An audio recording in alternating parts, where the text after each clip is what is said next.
தமிழ் மீதி வியூவர்ஸ் அனைவருக்கும் வணக்கம். வீரப்பனின் படை தளபதி முகில் வீரப்பன் நம்மளோட வந்திருக்கார். வணக்கம். வணக்கம். அப்புறம் இன்னொரு விஷயம் உங்ககிட்ட கேட்கணும்னு இருந்தேன். நேற்று ஒரு வரலாற்று சிறப்புமிக்க சந்திப்பு நடந்திருக்கு. நாம் தமிழர் கட்சியின் நாம் தமிழர் கட்சியை சேர்ந்த சீமானும் ரஜினியும் சந்திச்சு பேசியிருக்காங்க. இந்த சந்திப்பின் பின்னணி என்ன? நல்ல கேள்வி, நல்ல நேரம். அதில் இன்னொரு விஷயம் அந்த எலெக்ஷன் டைமில் ரஜினி வர்ற மாதிரி இருந்தது இல்லையா? ராகவேந்திர மண்டபத்தில் எல்லாம் கூட்டம் போட்டு அப்போல்லாம் நான் இருக்கேன்.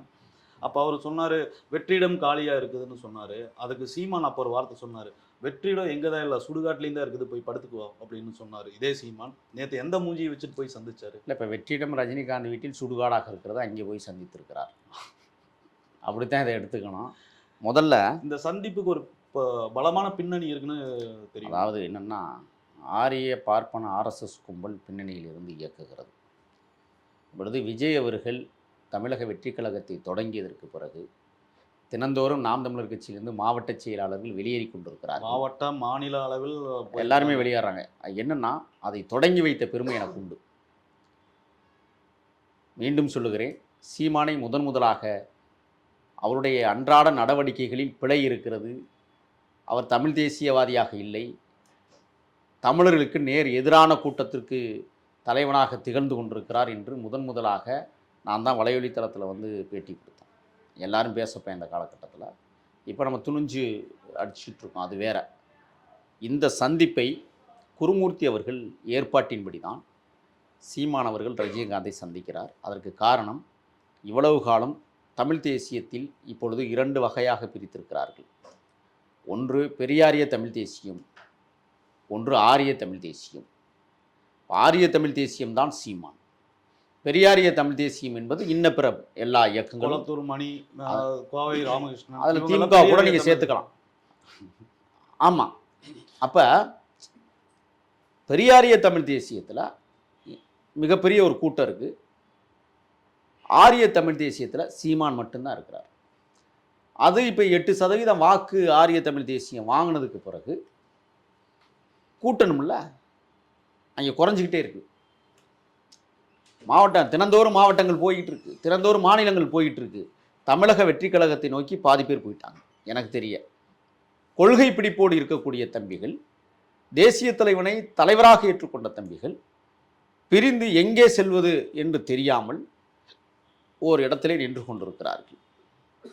அது நிச்சயமாக அவர்களும் ஒரு நல்ல முடிவை நவம்பர் 27க்கு பிறகு எடுக்கப் போகிறார்கள் என்கிற செய்தி நமக்கு கிடைத்திருக்கிறது. இப்போ இந்த குருமூர்த்தி என்ன பண்ணுறாருன்னா, கட்சியிலேருந்து காணாமல் போகிறான். இப்போ நீங்கள் ரஜினியை சந்திச்சிங்கன்னா பேசும் பொருளாகும். பேசும் பொருளாகிடுச்சுன்னா ரஜினி என்றைக்கும் அரசியலுக்கு வரப்போகிறதில்ல. அவருடைய ரசிகர்களை நீங்கள் தக்க வைத்துக் கொள்ளலாம். ரஜினிகாந்தை ஒரு அறிக்கை கொடுக்க சொல்லுவோம் தேர்தல் நேரத்தில், நீங்கள் இன்னும் உங்களுடைய வாக்கு சதவீதத்தை உயர்த்திக்கலாம் அப்படிங்கிற ஒரு திட்டத்தோடு தான் ரஜினிகாந்தை இந்த நேரத்தில் போய் சீமான் சந்தித்திருக்கிறார். அதோடு மட்டுமல்ல, இதில் ஆரியத்தினுடைய சூழ்ச்சி வலுவாக உட்காருது. அதை நம்ம கூர்ந்து கவனிக்கணும். ஆரியத்தினுடைய சூழ்ச்சியில் கிட்டத்தட்ட 6 ஆண்டுகளுக்கு மேலாக சீமான் அவர்கள் தன்னுடைய நடவடிக்கையை மாற்றிக்கணும். என்னிடத்துல சொல்லுவார் சீமான் அடிக்கடி, என்ன லெவல ரோட்டில் 2 துண்டை விரிப்போம், ஒன்று திராவிட துண்டு, ஒன்று தமிழ் தேசிய துண்டு. எந்த துண்டில் அதிகமாக விழுகுதோ காசு, அதை தூக்கி தோளில் போட்டுட்டு போயிடும்னு சொன்னார். அதுதான் இப்போ செஞ்சுக்கிட்டு இருக்கிறார். எதுக்காக மாவட்ட செயலர் விலகிறாங்க? இல்லை, சீமான் ஒரு விஷயம் சொல்கிறாரு, எங்கிட்ட இருக்கிற கூட்டம் கொள்கை பிடிப்புள்ள கூட்டம், தத்துவார்த்தமான கூட்டம் தான் எங்கிட்ட இருக்குது. இப்போ இதிலிருந்து விலகிறவங்கள ஏன் விஜய் கிட்ட போகிறாங்க அப்படிங்கிறது தான் கேள்வி. இவர்கிட்ட என்ன கொள்கை இருக்குது? தமிழ் தேசிய கொள்கையே மண்ணாங்கட்டியும் கிடையாது. நான் சொல்கிறேன், எந்த மண்ணாங்கட்டியும் கிடையாதுன்னு நான் சொல்கிறேன். என்ன தமிழ் தேசிய இவங்கள்ட்ட இருக்குது? நான் தமிழ் தேசியம்னா என்ன? மாநில எல்லைகளை வரையறுத்து சொல்லியிருக்கிற மத்திய அரசுக்கு எதிராக இருக்கக்கூடியது தான் தமிழ் தேசியமா? அப்போ மூணாரில் இருக்கிற தமிழர்களையும், கோலார் தங்கவயலில் இருக்கிற தமிழர்களையும், குடகில் இருக்கிற தமிழர்களையும், அதைவிட பெங்காலூர் எங்களூர் என்று சொல்லக்கூடிய பெங்களூரில் இருக்கிற தமிழர்களுடைய நிலைப்பாடு என்ன? இவங்க என்ன தமிழ் தேசியம் பேசுகிறாங்க? சரி, தமிழ் தேசியம் பேசுகிறீங்க, தமிழீழ தமிழர்களை எந்த தேசியத்துக்குள்ள கொண்டு வருவீங்க? இருக்குல்ல கேள்வி. ஆக இது எல்லாமே நடிப்பு, நாடகங்கள். இவர்கள் ஏமாற்றி கொண்டிருக்கிறார்கள் தமிழர்களை. சீமான் விரைவில் முகத்திரை கிளியும். நான் நமது வலையொலித்தளத்தில் ஒரு உண்மை செய்தியை சொல்லிவிட்டு கடந்து போக நினைக்கிறேன். வருகிற நவம்பர் 27 எம் மகத்தான தலைவரை பாதுகாத்த தலைவர் உரையாற்ற இருக்கிறார் என்கிற நல்ல செய்தியை சொல்லுகிறேன். நான் பேரை இப்போ சொல்ல மாட்டேன், 27க்கு பிறகு நான் அறிவிப்பேன். தனியாகவே ஒரு டாப்பிக்கை நான் வர்றவங்க கேட்டேன், அதுக்கு தான் அது இருக்கு. ஆகையால் இந்த நேரத்தில் அவர் வருவது, இன்னொன்று அந்த சீமான் சொன்னார் மேடையில், என் வீட்டில் ஒரு சமையல்காரனை கொண்டாந்து வச்சுருந்தேன், வீட்டு வேலைக்காக வச்சுருந்தேன், அவன் பொட்டு அம்மான்னு அனுப்புன ஆளுன்னு எனக்கு தெரியாமல் போச்சு, ஆகையால் அவனை நான் விரட்டிட்டேன். வேறு யாரும் இல்லை, நான் தான். உன் அண்டவாளம் தண்டவாளத்தை எல்லாமே எனக்கு தெரியும். நான் கேட்குறேன், விடுதலை புலிகளுடைய தலைமையிடத்திற்கு நான் தகவல் சொல்லுகிறேன் என்றால் சிறப்பா செருப்பா அப்படிங்கிற ஒரு கேள்வி இருக்குது. நீங்கள் குடிச்சிட்டு உளறலாம் இன்றைக்கி இணைய வழித்தளத்தில் அப்படியே பரவி கிடக்கு.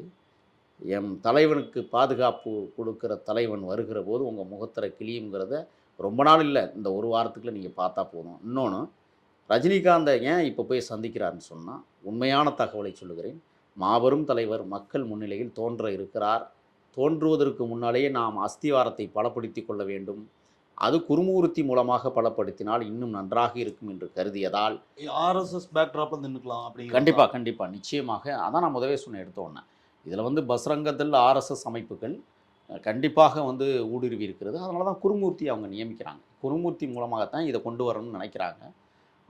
எத்தனை மூர்த்தி வந்தாலும் இனிமேல் தமிழ் தேசிய கட்டமைப்பை தமிழ்நாட்டில் உருவாக்க முடியாது. சீமான் போன்றவர்கள், தமிழ் தேசிய கட்டமைப்பு என்பது அது தானாக உருவாகும்.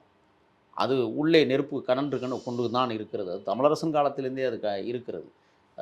தமிழகம் என்று சொல்வதை விட தமிழ்நாடு என்று தான் சொல்லுகிறோம். ஆக தமிழ்நாட்டில் நிச்சயமாக ஒரு தமிழ் தேசிய அரசியலை முன்னெடுத்துச் செல்வதற்கான ஒரு தலைவன் உருவாகுவான், பிறப்பான். அதை எடுத்துச் செல்வதற்கான காலம் கனிந்து கொண்டிருக்கிறது. இந்த நேரத்தில் ரஜினிகாந்தை போய் சீமான் சந்திப்பது தன்னுடைய கட்சியை காப்பாற்றிக் கொள்வதற்காக, வலுப்படுத்துவதற்காக அல்ல, காப்பாற்றிக் கொள்வதற்காக இந்த வேலையை திட்டமிட்டு சீமான் செய்திருக்கிறார். நீ எங்கே, நான் கேட்குறேன், வீரப்பனார் ராஜ்குமாரை வனத்திற்குள் அழைத்து சென்று வைத்திருக்கிற போது இதே ரஜினிகாந்த் அவர்கள் சொன்னார், நீங்களும் நானும் ஒரே கொள்கையை கொண்டவர்கள், நீங்கள் எந்த இறைவனை நம்புகிறீர்களோ அந்த இறைவனை நானும் நம்புகிறேன், உங்களுக்கு எந்த உதவி வேண்டுமானாலும் நான் செய்கிறேன், வேண்டுமென்றால் தேவைப்பட்டால் நானே உங்களோடு காட்டிற்குள் சந்தித்து பேச இருக்கிறேன் என்றெல்லாம் சொல்லிவிட்டு, வீரப்பனார் அவர்கள் ராஜ்குமாரை வெளியே அனுப்பியதற்கு பிறகு ரஜினிகாந்த் சொன்ன வார்த்தை என்ன தெரியுமா? வீரப்பனை சூரகம்சாரம் செய்து அழிக்கப்பட வேண்டும் என்று சொன்னார். அதை ஆதரிக்கிறாரா சீமான்? இதற்கு என்ன பதில் இருக்கு? வீர வணக்கம் செலுத்திட்டு இருக்காரு. வீரப்பனாருக்கு வீர வணக்கம் செலுத்துவதற்கு என்ன துப்பு இருக்கு? வெக்கமல்ல உங்களுக்கெல்லாம்? சரி, நான் இன்னும் இறுதியாக ஒரு கேள்வி.